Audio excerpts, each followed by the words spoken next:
وہ لوگ جن کے ماں باپ حیات ہیں، خدا کی قسم یہ رب کی بہت بڑی نعمت ہے، ہمیشہ ان کی قدر کرنا۔ ماں باپ کا جو فرما بردار ہے وہ دنیا میں بھی کامیاب ہے اور آخرت میں بھی کامیاب ہے۔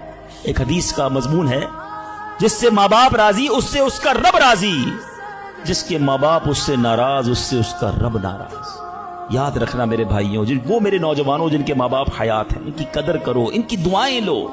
خدا کی قسم اس کو کامیابی سے کوئی نہیں روک سکتا جس کے ساتھ ماں باپ کی دعائیں ہیں، اور اس شخص کو بربادی سے کوئی نہیں روک سکتا جس کے ماں باپ اس سے ناراض ہیں۔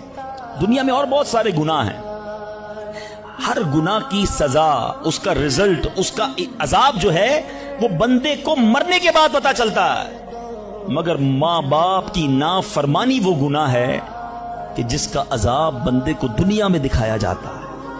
جو ماں باپ کا نافرمان ہوتا ہے نا، اس کی اولاد دنیا میں اس کی نافرمان ہوتی ہے۔ آج آپ بہت سارے اسلام بھائی پرچیاں بھی دیتے ہیں، دعائیں بھی کرواتے ہیں۔ میں آپ کو ایک مشورہ دیتا ہوں، ادھر ادھر دعائیں مت کراؤ۔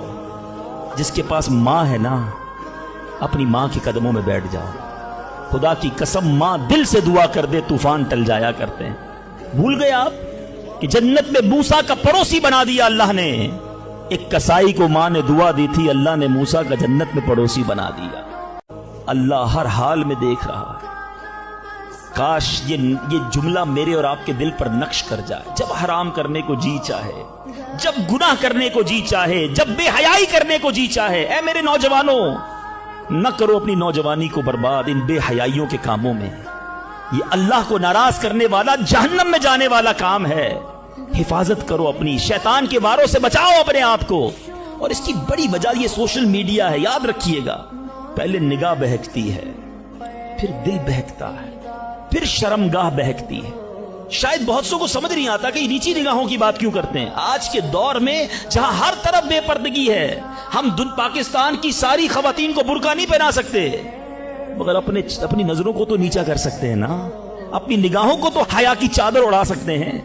تو خدا را اگر حرام سے بچنا ہے، گناہوں سے بچنا ہے، تو پہلے نگاہیں جھکائیے، پہلے آنکھوں سے حرام نہ دیکھیے۔ تم اپنے اچھے دوست، قریبی رشتہ دار سے 3-4 بار مانگ لو، وہ اب تم سے دور ہو جائے گا، تمہیں برا کہے گا۔ میرے رب کریم کی شان دیکھو، فرماتا ہے ادعونی استجب لکم، مجھ سے دعا مانگو میں تمہیں عطا فرماؤں گا۔ اجیب دعوت الداعی اذا دعانی، میں دعا مانگنے والے کی دعا قبول کرتا ہوں جب وہ مجھے پکارے۔ اللہ اکبر، اللہ تعالیٰ زیادہ مانگنے والوں سے زیادہ محبت فرماتا۔ ایک اور عجیب بات بتاؤں کہ اللہ تبارک و تعالی ان بندوں سے ناراض ہوتا ہے۔ دنیا میں ہے کوئی ایسا سخی؟ کریم دیکھو میرا مالک، جو نہیں مانگتا رب اس سے ناراض ہوتا ہے۔